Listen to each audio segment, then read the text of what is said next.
Hello, friends, and welcome back to our homestead. As homesteaders, as gardeners, we love to grow lots of produce. We like to eat it fresh. We like to share with our friends and family, but we also like to store away for the future. And that's exactly what we did today. Well, actually, we started this process yesterday. Freeze drying. I know it's a growing community of freeze drying people out there, and more people are purchasing freeze dryers. Why? Because it's one of the most efficient ways to preserve food with the least amount of loss of nutrients. So let me start my little story. Yesterday, I went to harvest some of my kale because it was way overgrown. It was pushing on the netting that it was protected under. So I cut down lots and lots of kale. I brought it in the house, washed it. Well, before I brought it in the house, I washed it a lot. Several times, make sure that there was nothing was on it. And those that were yellowed out leaves, I discarded. I gave them to the goats and chickens to enjoy.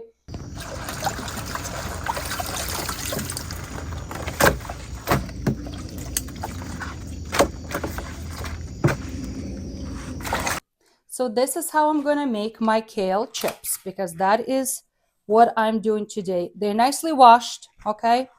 I put them all in a pile. I removed the stems because the stems are a little woody. See them? They're a little woody. And I don't need them in this recipe because they're gonna freeze dry at a different rate. You can keep them and freeze them and then put them in a vegetable broth when you're making a vegetable broth, or they can be used further in freeze dry and make powder out of them, like green powder. I have a video about how to make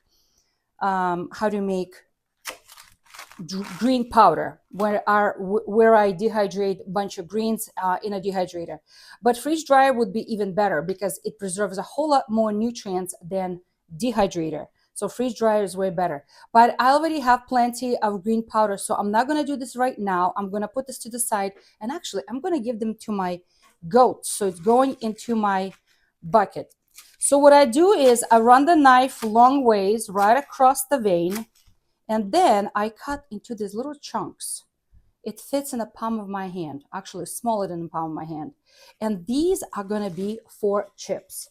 So I'm making a big pile over here, and I'm not going to do too much because I know that freeze dryer trays, let me show you a tray. We cannot put too much. So basically we cannot pile up on top.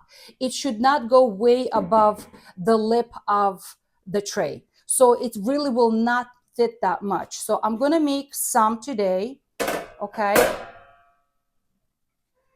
I'm going to make some today, and then I'm going to make more at a later date. So again, I'm just piling them up like this. Okay. Just like that. I'm going to make a little pile. Remove the stems, the woody stems. Okay. Run the knife right along the side, the main vein. Fold it if you want to, and I'm just cutting them in little chunks, okay? Because I think this is going to be the best. Okay, so this pile is ready to be seasoned. So let's talk about seasoning. If you have done freeze dry in the past, you know that fat is not really recommended for long-term storage because fats go rancid. But this kale is not going to be for long-term storage. These chips are going to be for very short-term storage. We're going to be eating it pretty quickly. So I have some olive oil here, extra virgin olive oil, and I'm going to be putting for this big pile, it's a gigantic pile, probably just drizzle just like this. That's it. So probably maybe half a tablespoon, maybe a tablespoon. That's it. Then I'm going to take vinegar. This is homemade apple cider vinegar. And I'm just going to drizzle that around. This is probably going to be maybe 2 tablespoons. That's it. Okay. And let's mix this all together. I'm mixing this all together. I'm not massaging them. No, it's just, I want it to be coated a little bit. Okay. And at this point, we can do the most basic seasoning. And that is, my friends, just salt. Just a little bit of crushed salt with vinegar is going to be enough. The reason why I put a little bit of olive oil here, very little, you saw me that, right? It's because this is going to help salt to actually stick to the vegetable. Otherwise, it's going to all fall off, okay? So a little bit of vinegar, a little bit of the olive oil, and it's going to be, so now I'm just going to be putting some salt. How much salt? You know what? Listen, if you like it really salty, do really salty, but I'm going to do it to taste. All right, let me toss this around a little bit more. My hands are nice and clean. Again, you can put any seasonings at this point, and I'm going to be trying different seasonings today. I'm going to do different seasonings, and I'll show you them in a minute because I think it's going to make a really good, flavorful, and very natural snack. All right, a little bit more salt.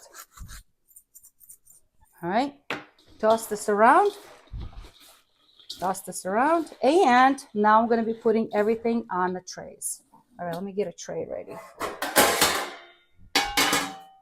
Okay, and now I just need to pile it up on the tray, but remember, it cannot be too high. All right, so that's why I know that they're very bulky and they take a lot of space. They take a lot of space. So they don't have to be in a single layer, for sure, does not have to be. But I know that I cannot put too much.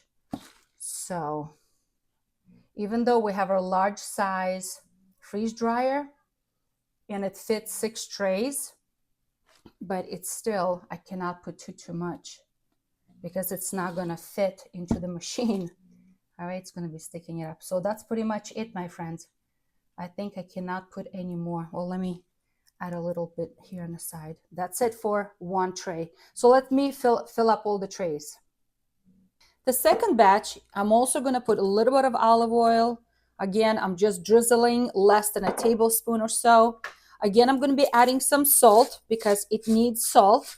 But this one is going to have a little bit more flavor. And this is like so optional. I'm thinking, garlic powder would be very nice here right now, or onion powder would work really, really nice. But I'm thinking about adding some herbs de Provence, and those are just dried herbs that I think will work very well here. And I'm just going to put about, I don't know, maybe a couple of teaspoons of this herb all over. And I'm going to toss it around. Okay. I'm sure I'm going to need to add a little bit more salt. And I'm just going to toss this around so things get coated. I can add more or less. This is really up to taste. Some people like it really, really salty chips and others don't. It's not the same thing as a potato chip. So I'm going to add more salt here because that was not much at all. Okay. Any herb, the Italian herb would work very well here as well. Okay, I'm going to put another teaspoon as well. And let me toss this again. So everything gets a little bit of love. Now, I'm really not massaging it. I'm just tossing it. Okay, I think that should be good. All right, and I'm going to do the same thing. I'm just going to fill up the trays. Not too much, but kind of like to the lip. It's because they're so kind of bulky and big. They're kind of sticking out, but it should be okay as long as I'm not piling up too much. All right, and these guys are gonna go into the freeze dryer. It's already setting, the setting is already on to cool it off. So we'll be ready to put this into the freeze dryer. We just got this really cool gadget. It's a Wi-Fi wireless connected to our phones to let us know what's going on with the freeze dryer. So wherever I am or my husband, we have it on our phones now. We just turned it on to pre-freeze it just to get it ready, and we got a notification that it is ready to go. I think it's a really cool gadget. It was a separate thing, was not included in the original purchase. We had to buy it separately, and yeah, I think it's really, really cool. So now we can see what our freeze dry is doing at all times, and we can control it from our phones if we need to add time or anything else.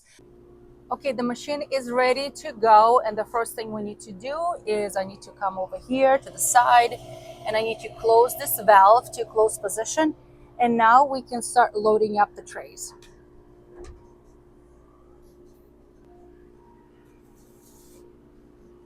Yeah, I was trying not to overload them, but seems like they're still sticking out a little bit. They should be fine. Just push them in, push them in.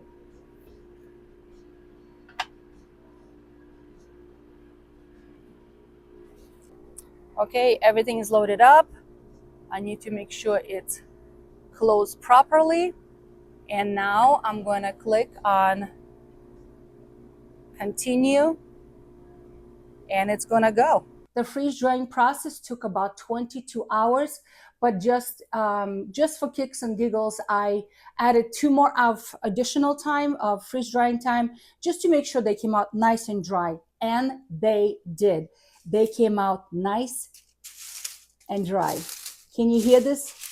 Nice and dry. Now, okay, I accidentally forgot to label which ones were seasoned. And now I think these 3 are plain, just salt and vinegar and a little bit of olive oil. And this one is, I think, with seasoning of de Provence. So with the herb and a little bit of olive oil. So these are my observation and my mistakes that I don't mind sharing with you all, so you don't make these mistakes. All right, so they just came out of the freeze dryer. I need to package them. I'm going to package them in jars because they are so fragile. Oh, who's there, buddy? Who are you barking at? Who are you barking at, buddy? There's nobody there. Are you protecting mama? Oh, you good boy. Come sit here with me in the kitchen. Because they're so fragile, I am just going to store them in a jar because I feel if I put them in a bag, they're going to squish and break and they're going to turn into powder. Let me go check to see who's at the front door. Who's at the front door? I'm going to be storing them in a glass jar because I feel that if I put them in a packet with an oxygen absorber, because they're so fragile, they will crush into powder. And I don't want that to happen. Also, this is not for very long-term storage. It's only for the next few months because I don't even think it's going to last a few months. I think we're going to eat it way sooner. Okay, so what I'm going to do is I'm just going to drop a couple of oxygen absorbers on the bottom of the jar, and I'm going to start packaging them all into this jar very carefully. I do want to share a little mistake that I made. I forgot that this is a freeze dryer. And the freeze dryer will remove all moisture, literally leaving salt visible on my kale chips. So they still taste good, but I think next time I'm going to put a little bit less salt than what I did for this batch in particular. I have a whole bunch more to harvest. So I will, next time I will not repeat this mistake. Working with these kale chips, my hands have to be super, super dry so I don't bring any moisture accidentally. And all I'm doing, I'm just dropping them in here carefully and shaking a little bit so they kind of settle in its place. But otherwise, I try not to break them because they're very fragile and they want to break easily.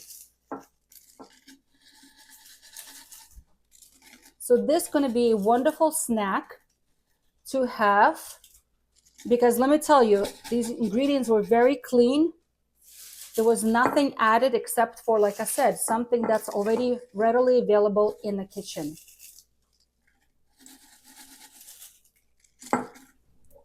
If you look closer, you can see white salt literally freeze dried over these kale chips. So next time I think I'm going to put a little bit less salt. Lesson learned. But they're not overly salty. A couple of pieces were kind of salty, but otherwise they were very fragrant and very very tasty. I really enjoyed it. Which ones I enjoyed better? I think I enjoyed the ones with a little bit more olive oil and spices, not spices, the herbs. Those ones I think I enjoyed more than just the plain ones. But to each his own. So let me keep packaging them and protect them from any kind of moisture right now. All right, I think that's all I can fit in this jar. I'm gonna put a cover on. All right. Okay, we got ourselves some kale chip snacks. I really like them. I enjoy them. You know what they resemble of almost like seaweed snacks sometimes they sell. My daughter really likes them. So this is what it tastes like. Very crunchy. It disappears in your mouth very, very quickly. So the vinegar gives a nice little hint. It's a really good snack. I like it. I enjoy it. To say that it's very salty, no. A couple of pieces were a little too salty because I think they got the most of the salt. But the ones that had seasonings were much better. So next batch I'm gonna make later on, it's gonna be with garlic powder and with onion powder. I think that's what I'm gonna try next time. So friends, I hope you are encouraged to preserve your kale, not just by freezing it and by canning, but also by freeze drying it. On this note, friends, I hope you stay encouraged. Preserve your food, feed your family for a year. This is not for the year. This is going to be gone in a couple of months. So I hope you are encouraged and try something new. Come on, let's go. Let's go get some kale, buddy. Come on.